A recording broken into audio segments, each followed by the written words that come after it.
Hey everybody, welcome back to Guns and Gadgets, your source for Second Amendment news. This video right here, I'm calling out a Massachusetts State Representative, David Linsky from Natick, Massachusetts, and I'm about to show you, using his own words, in two different debates, how hypocritical he is, how hypocritical the entire legislative body in Massachusetts is, and how bad and how serious we need to take this giant gun grab that's going on across the country. Now, I'm going to have two clips. Please take some time out of your day and watch this video. The first clip is about three and a half minutes long.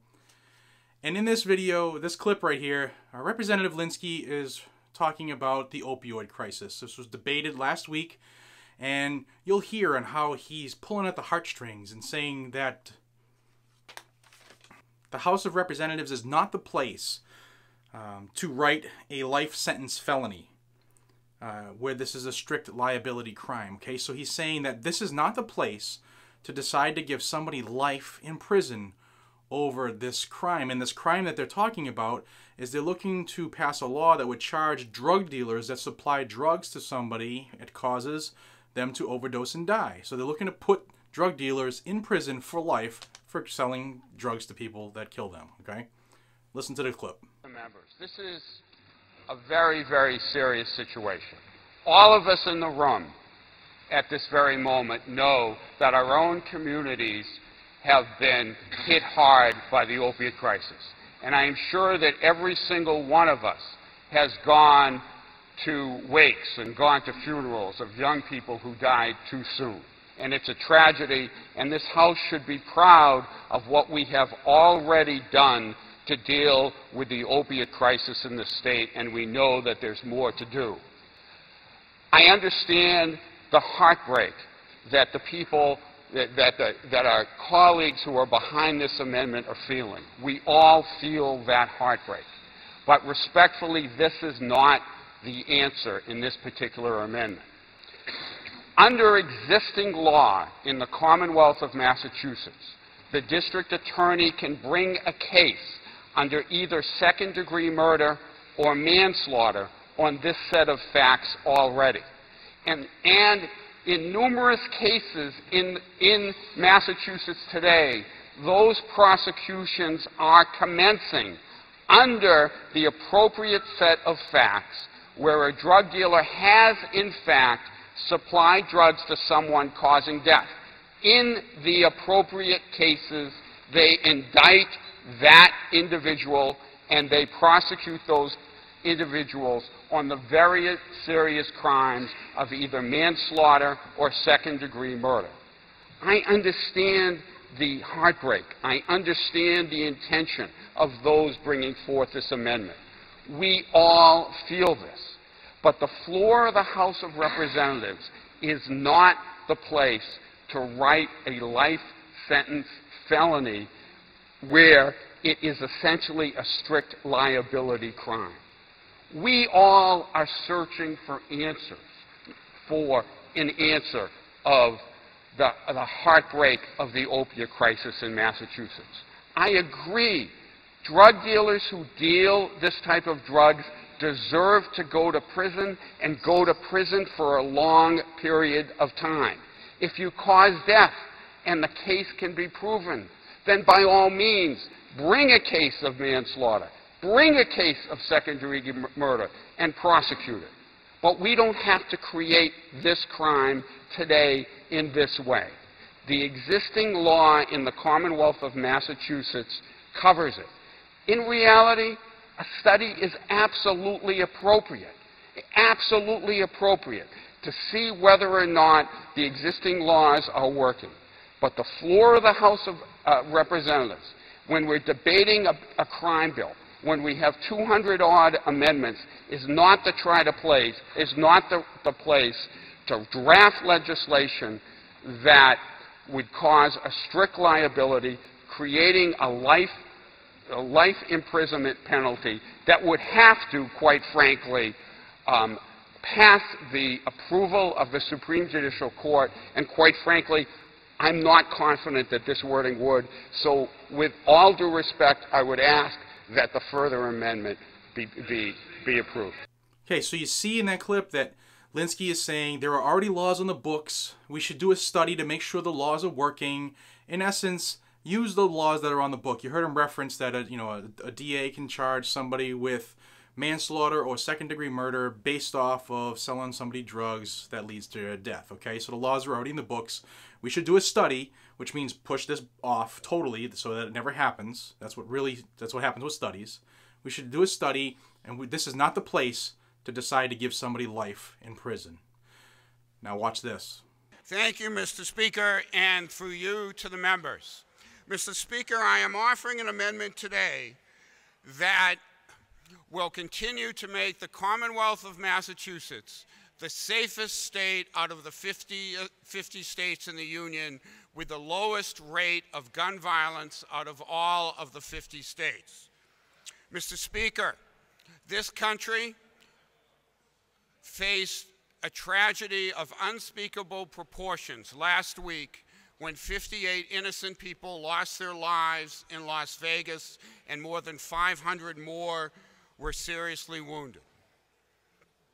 Following that, this body, which has a record of being a national leader in gun violence prevention, conducted a study of our statutes to see whether or not a particular device that was attached to a semi-automatic weapon in Las Vegas, called a bump stock, was legal under the laws of the Commonwealth of Massachusetts and legal under the laws of the United States of America.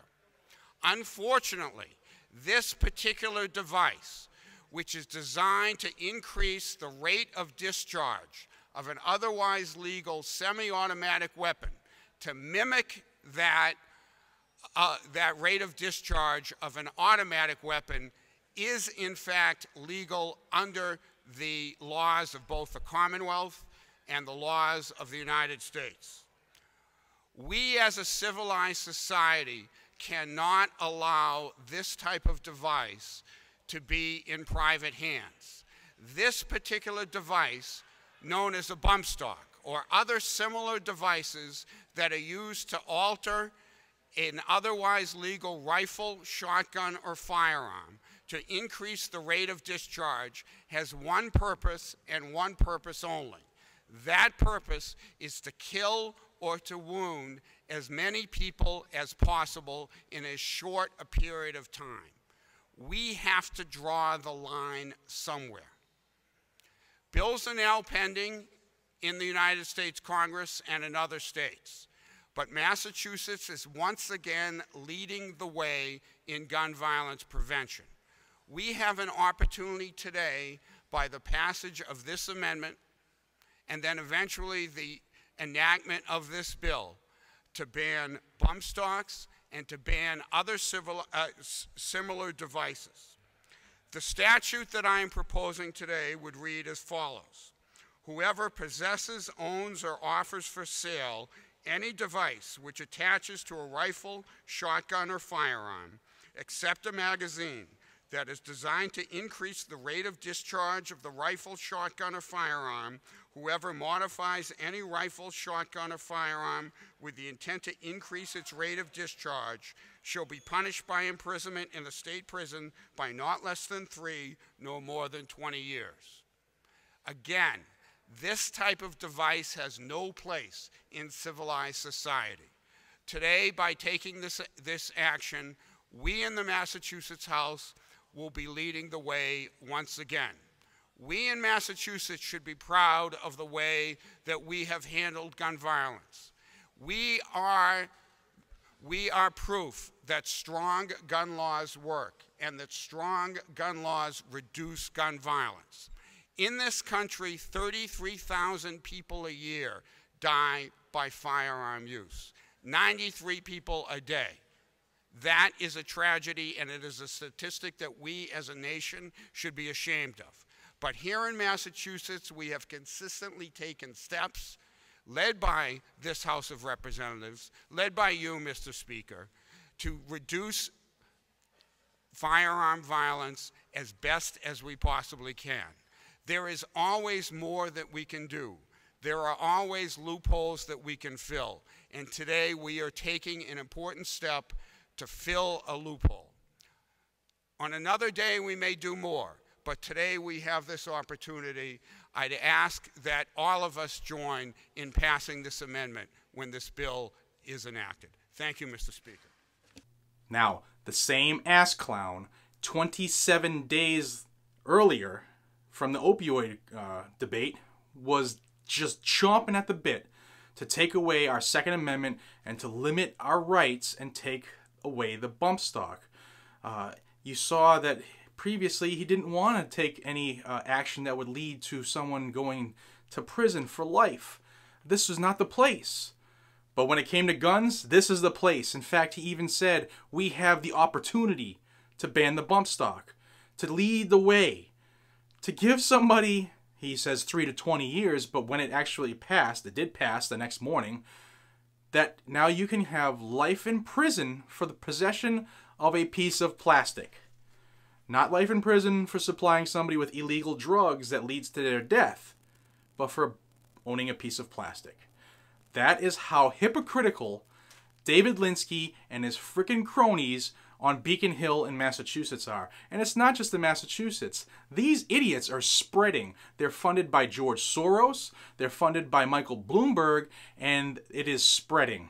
And they're using little tiny events that happen, and they're just trying to use that to tug at the purse strings and pass their agenda. They're trying to take every single piece and shred of the Second Amendment that they can. And there's a reason. And I hope we all wake up. This needs to be spread around. Please pass this around. I would love it if you would. This needs to go everywhere. And if you happen to live in Natick, Massachusetts, or in that district, send this to Mr. Linsky. I offered to teach his entire staff how to shoot because they don't have LTCs and they don't know what the hell they're talking about. I offered to take him to the range at my cost. I'll even buy all the ammo. You can even use my guns. You don't even have to spend a nickel. Come and learn and love the Second Amendment. See how fun it is. And at least you'll have some knowledge about what you're talking about, because right now, you're just talking out of your ass. David Linsky, you suck and you need to be replaced. Ladies and gentlemen, please give this a thumbs up if you like this type of video. And if you want the fastest news on the Second Amendment and somebody who isn't afraid to call out your politicians, you need to subscribe to this channel and hit that little bell icon so that you get notifications of when I do put out new content. Until we see each other again, be safe, stay vigilant, and carry a weapon. Do not be afraid to stand for your rights. Take care.